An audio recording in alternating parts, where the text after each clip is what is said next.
Hey guys, welcome back to Talking Business with Kobi Simmat. I'm really excited about this episode. I'm going to bumble my way through it. I've got a really exciting guest who has got a long history.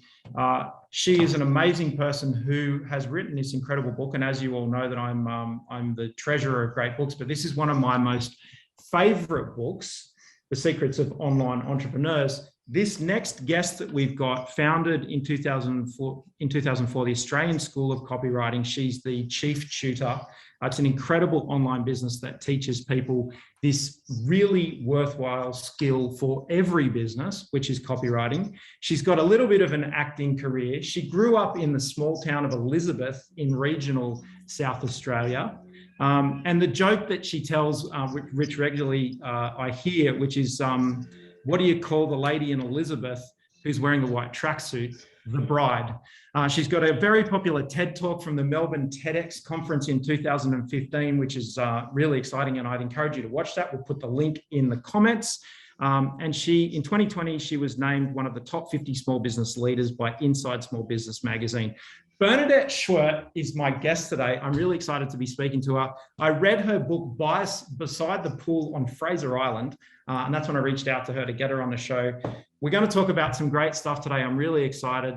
Bernadette, thank you for joining us today. It's a pleasure to be here. Thanks very much. Okay, so we were kind of talking before we started the show and talking about business and what we've done here at Best Practice.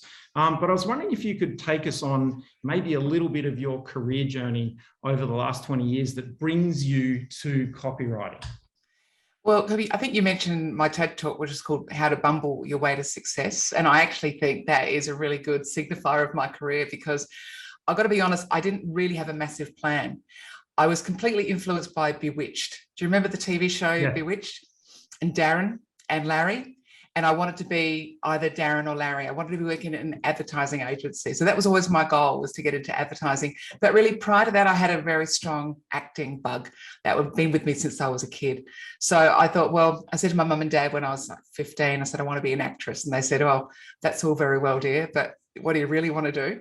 I said, no, I really want to be an actress. I said, well, great, do it, but let's get you a backup career. So that's when I went to business school. I went and did a degree in business, and I went into advertising, and marketing, because to me, that was the closest pinnacle to entertainment, but still having a little bit of control. So that's kind of how the journey kicked off. And then I worked for a man called Harry M. Miller, who was a very famous entrepreneur in Sydney.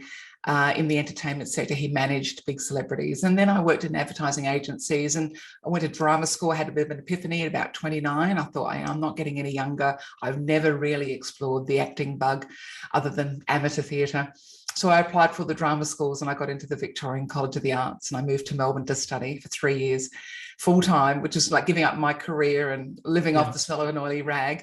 But it was a great experience, and that led me into the acting world for, I guess, a decade. But parallel to that, I had to support myself. So I started up the School of Copywriting, because I noticed, a bit similar to what we were talking about earlier, about you have an opportunity, there's an opening, a gap, and you think, oh, I'll just test this out. And I just ran a short course because people had said, I really want to learn how to write copy. And I thought, okay, I'll write a short course, put it through Melbourne University. It sold out.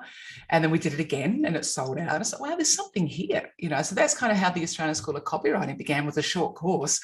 And it's really led to where I am today, just writing. And then people come and want a book written. I wrote a couple of books, and that's how I met you. So there's a whole bunch, I guess it's content has been my world, in the fact I just put out content, I put out courses, I put out events, and the businesses is built from there.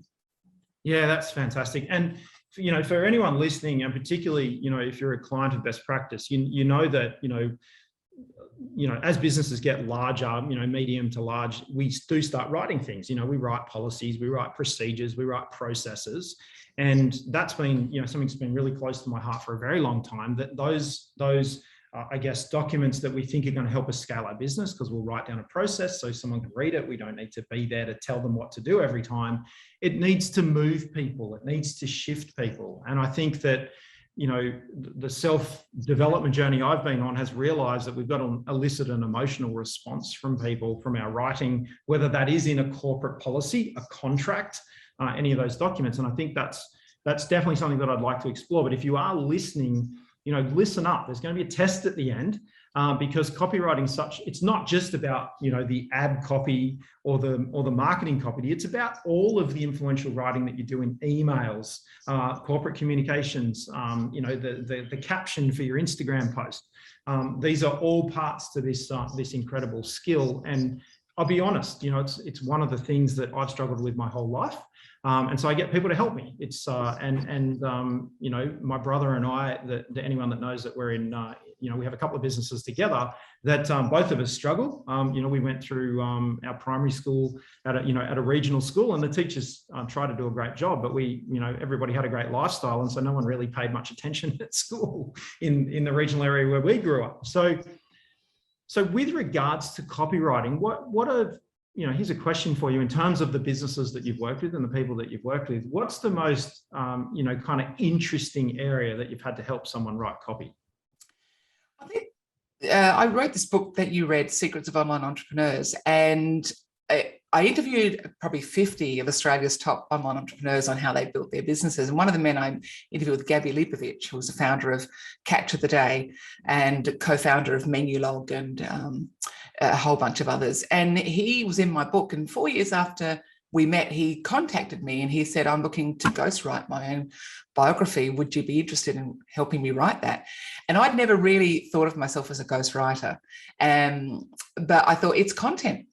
And I would be delighted to sit with this man who's had such a journey for 9 months to 12 months and just listen. It was like an MBA in entrepreneurship. So that for me, Kobi, was probably the best, not the best, but one of the highlights of my copywriting career, because it was actually unpacking the success of this incredible man and his brother and unpacking the success of the business. Because how did it actually begin?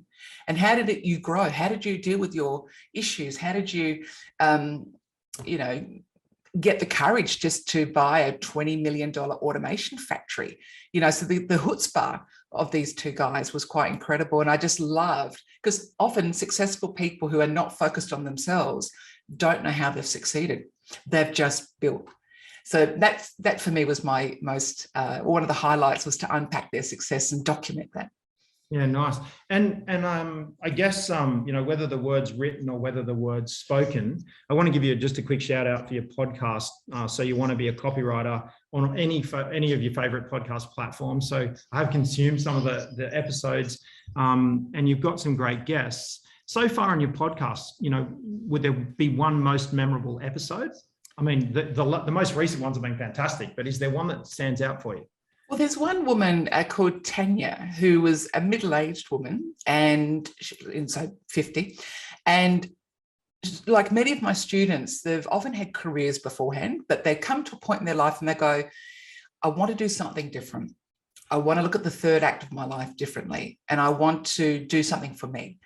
And often copywriting is it, because it's this weird blend of creative stimulation, intellectual stimulation, variety, challenge. It's a mystery, it's a puzzle, you've got to put it together.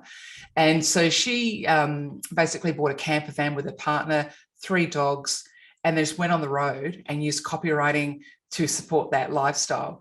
And that's one of our most popular episodes. And I think because she's such an honest person and she's so authentic that she just had a crack. She went for it with a little bit of a risk. She gave up her job and went on the road.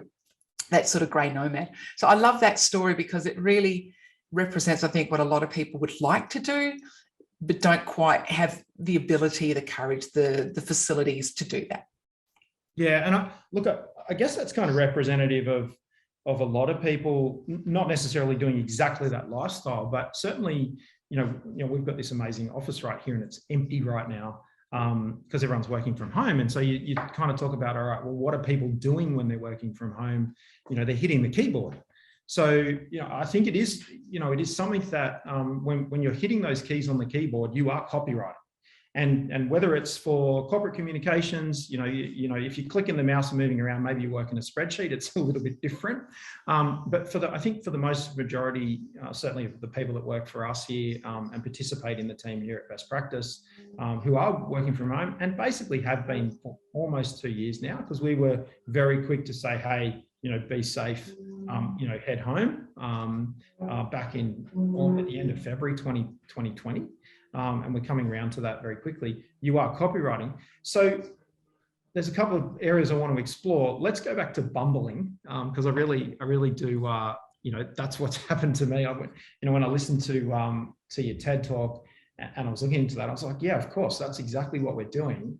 Talk me through those different people, and in hindsight, what does bumbling look like?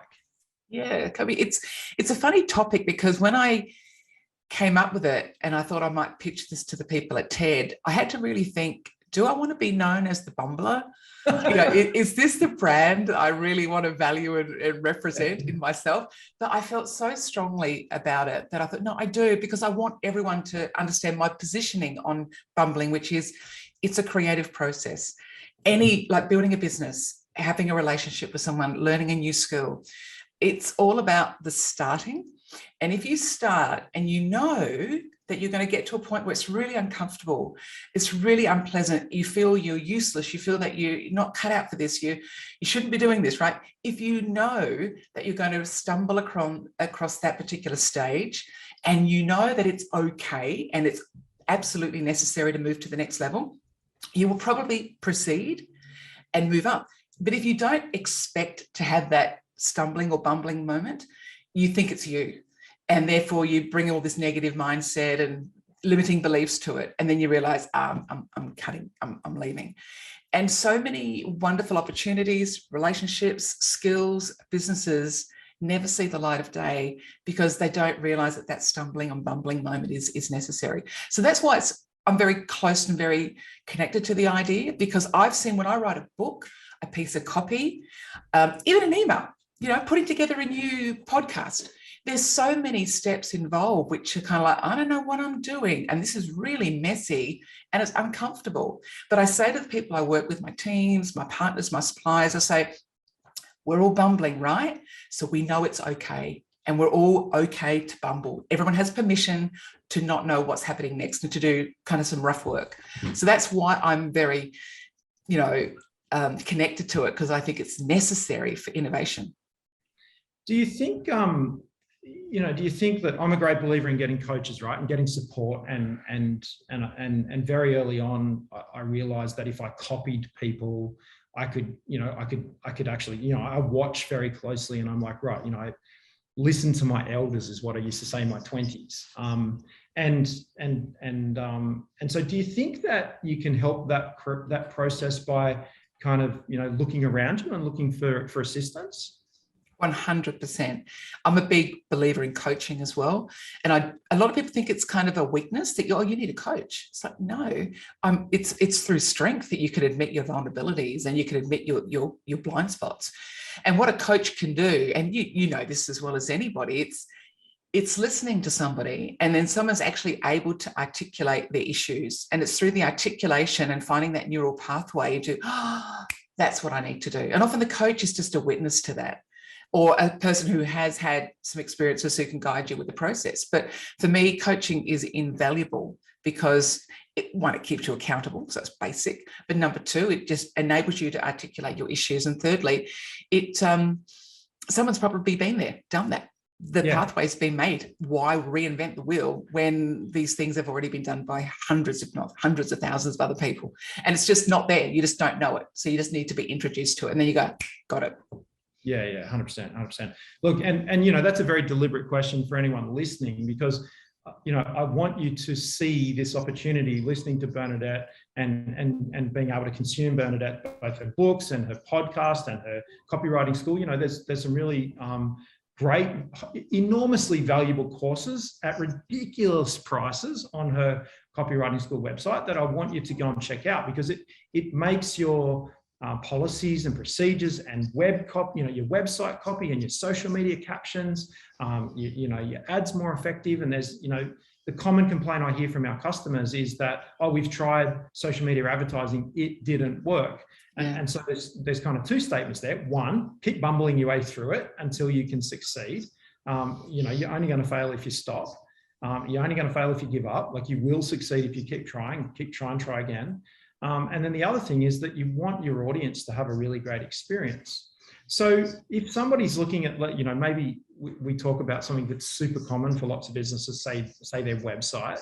And I know from experience with our 1,000 clients that we work with that everybody struggles with writing copy, because it's something that we can, thank you, Bill Gates, for giving us Microsoft Word, and thank you, Steve Jobs and co, for giving us keyboards. Thank you so much, because you just exposed us in terms of how poor we are at the written form. Yeah. So what, look, it's really hard, right? Because it's a really deep topic, but where would be a good starting point for somebody who is trying to attempt the copy on their website themselves? Like what's the recommendation, quick coaching tip? Yeah.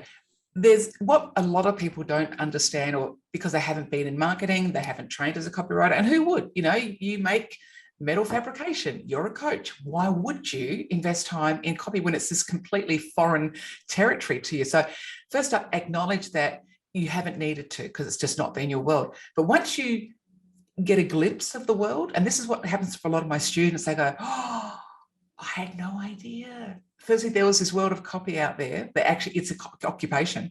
But secondly, there's a formula. Like everything, there's a formula, right? And it's based on that. My course is based on research that I did of about 100 different award annals, all the award-winning advertisements for about 10 years, because I didn't know there was a formula for writing either. And when I started my course, there actually wasn't. Everyone had to stumble their way through an ad. It's like, where do you begin? Just a blank page. So I thought there's got to be an easier way. So I went through all the award-winning direct response ads, and I discovered that they all have these commonalities. And so I created this 7-step process.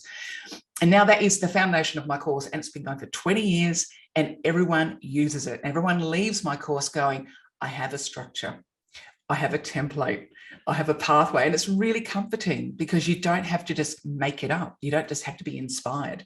So I would say, firstly, know that there's a formula.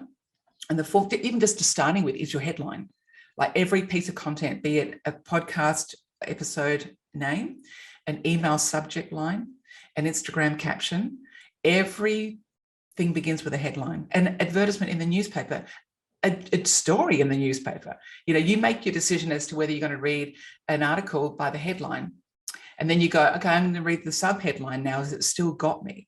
Yes, it has. Then you read the body copy. So it's kind of like you're buying people's time, 3 seconds in the headline, 3 seconds in the sub, and then you've got them. So just acknowledge that the headline is critical, and it's not about you, the business owner, it's about the reader. And that's another revelation for a lot of people, to go, oh, there's a target audience. I didn't realize that I'm actually talking to demographics. And if you understand your ideal customer, your customer avatar, your persona, there's a whole bunch of names for it, walk a mile in their shoes and just imagine they're them, and imagine the questions they have about you. And then you write down those questions. You don't even have to write copy. This is my process. You don't have to write copy. Just be that one customer, not 100 customers, the one customer that you know to be your ideal customer. And then identify the questions they have. It could be, what's the price? What's the refund policy? How many colors does it come in? What if I don't like it? How long will it take to get delivered? Why is it better than XYZ? What will it do for me? So you basically just generate a whole bunch of questions, which I call the FAQ.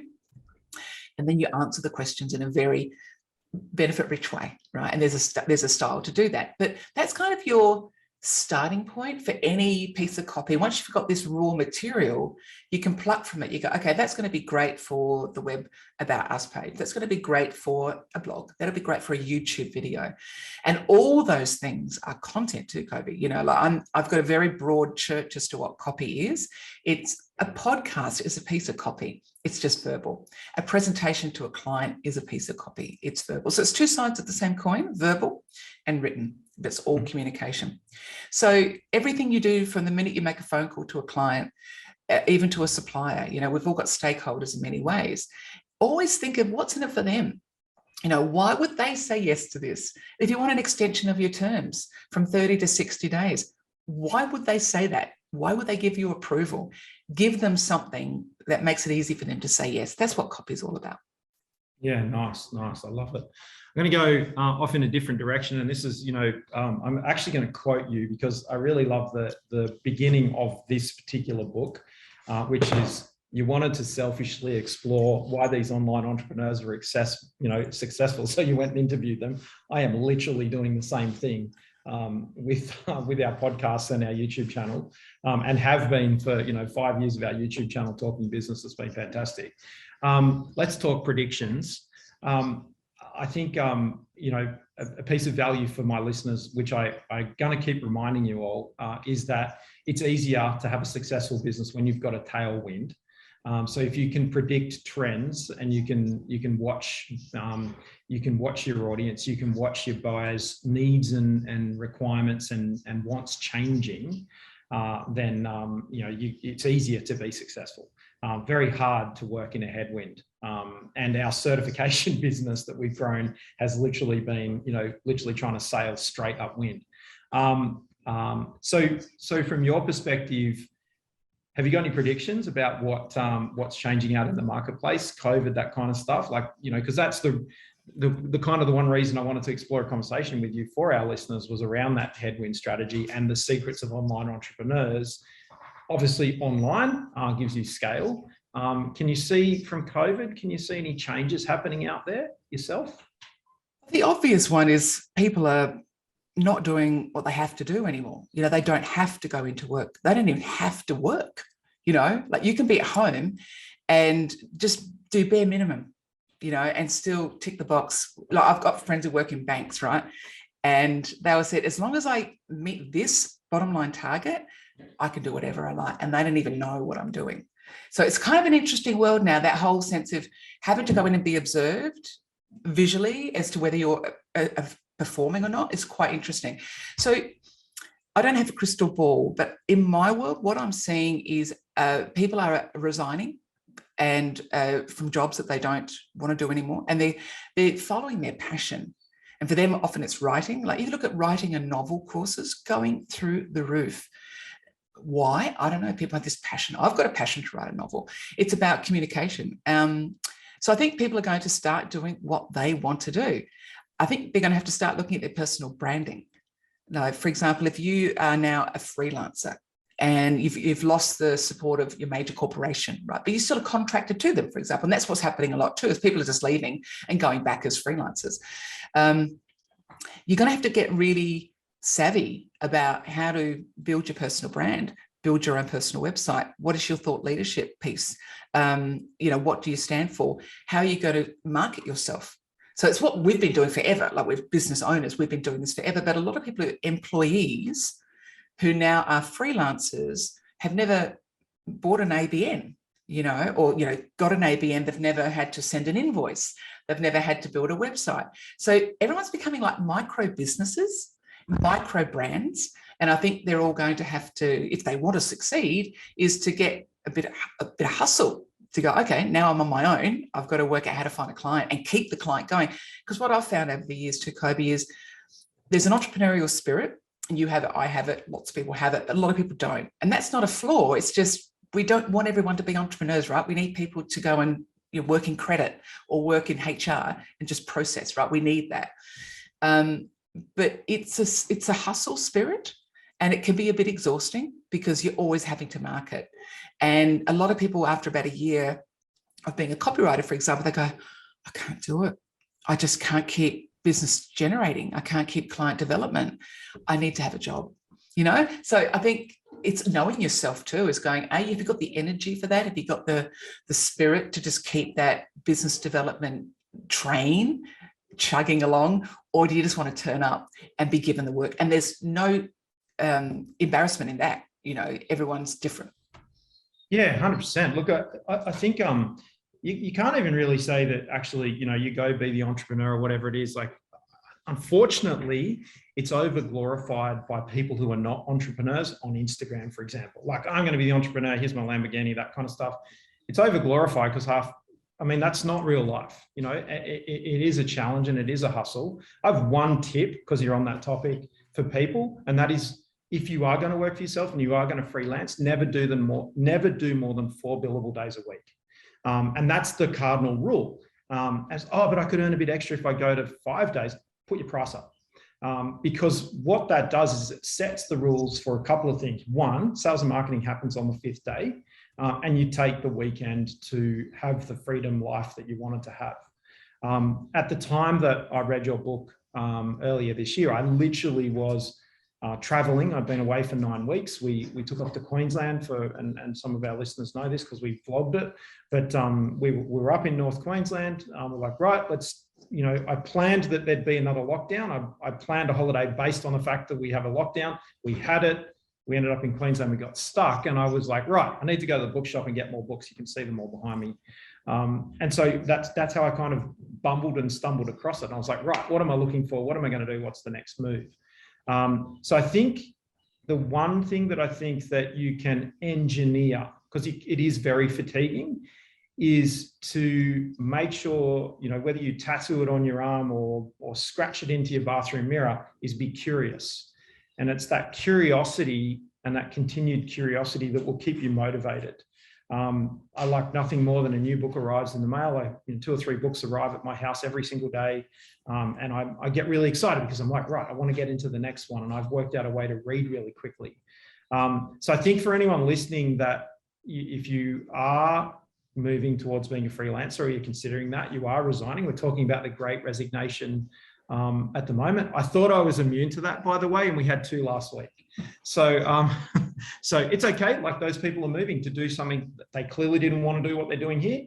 They're moving to do something that and I get really excited by resignations because somebody's gone, right, I'm taking the step. And the thing that you can do as an employer when someone resigns is don't, like you said earlier, it's not about you, it's about your audience. Celebrate that because they've had the confidence and they're really nervous. They're really scared about taking that next step.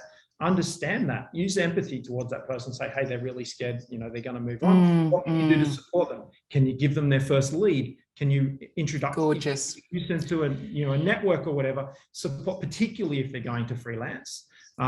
Because then you can, maybe they circle back and they become a supplier. Like, totally, Kobi. How many times have you seen that employees leave and you go, and they come back, right? And if you keep the door open and you like them, right, they come back and they're super loyal second time round. I mean, most employers will never give them the 3rd chance, right? But that's right. Most employers I know go, you've got 1 chance. They don't say that, but if they come back, a little bit, I tried it, didn't quite work. They've come back stronger, bolder, more grateful.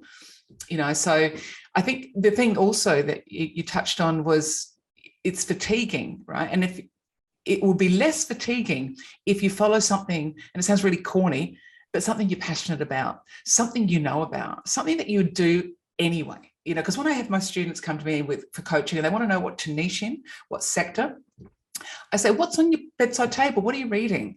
What courses do you do for fun? What do you engage in just in your own personal time that you're not counting the clock? And that, for me, is a very good gauge as to the topic you should be circulating in, because then it's just not effort.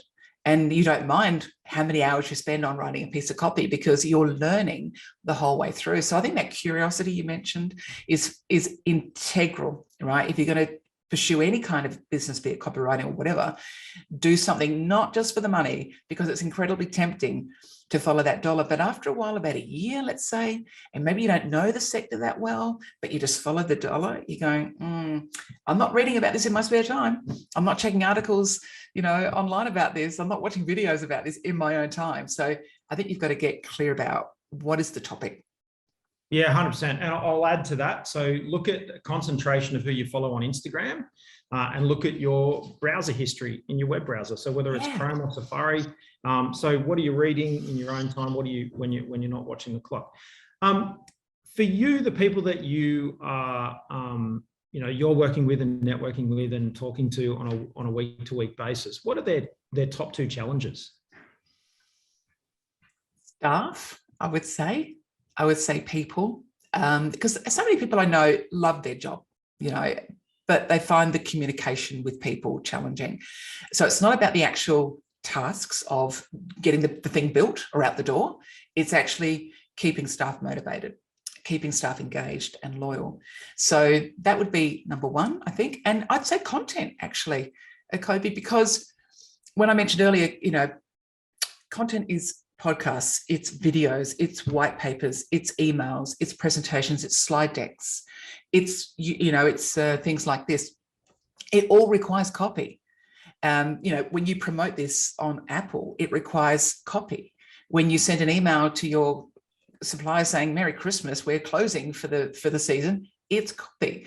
So understanding that there's an art to that, and then there's a science, and if you just take a little step to the side to learn that, you'll come back going, oh, so much easier, right? So we are drowning in content, but most content doesn't get looked at because it's not written from the perspective of the reader. So that would be the challenge I would say people suffer from, is not understanding the power of content. Not to mention, if you do good content, as you're doing here, it reduces your marketing cost. Because with my podcast, for example, I put it out there, people ring and say, oh, enroll in your course because I listen to your podcast.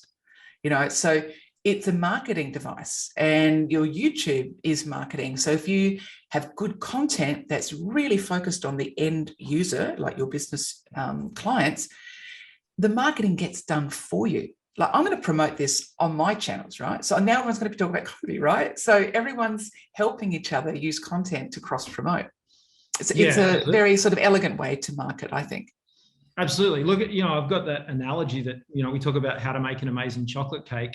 Plain flour that's dry tastes like rubbish. So you got to add liquid and eggs and butter and flour and milk and chocolate and choc chips and to make that amazing chocolate cake. So I think the value, collaborations and partnerships are the magic that happens out in industry. And so if you are somebody who's listening to this, it's really hard to make content or copy or that kind of stuff, well, then just talk to somebody and keep a record, that document, rather than, what do we talk about here, Luke? We talk about, it's document, don't create. That's right. So, I think that's just documenting your journey, and then that reverse engineers itself, because someone's saying, well, how did you do that? How do you go about doing that? Builds brand, builds trust, builds rapport. And you would get this now too, as I do, when I'll walk into networking events now, and I'll be standing talking to someone and they're quite flushed in the face. I'm like, are you okay? They're like, well, I didn't think I'd ever meet you. I'm like, well, I'm just a normal person. Like, I just, do a few videos and do a bit of this sort of stuff. Oh no, you're famous. It's like, no, I'm not famous, but they have a different reaction because they've met you, watched you, consumed you, and they feel like they know you. They feel like you're an actor in a show, and you see an actor walking down the street, and they feel like they know you. So I think it's important to build that awareness, and then the more they see you, the more likely they are to like you. So they're more likely to buy you as well. 100%. Familiarity breeds customers, basically. Yeah. So what's next for Bernadette? What's next for 21, 22? Well, I have a new book coming out. I've just been ghostwriting it with a gentleman this year, and it's called Find, Build, Sell. And Stephen Hunt is the author of that, and I'm his ghostwriter. And he's a wonderful publican.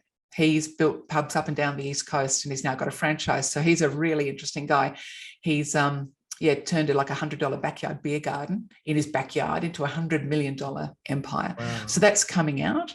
And I am also working on my own novel. So that's my own passion project.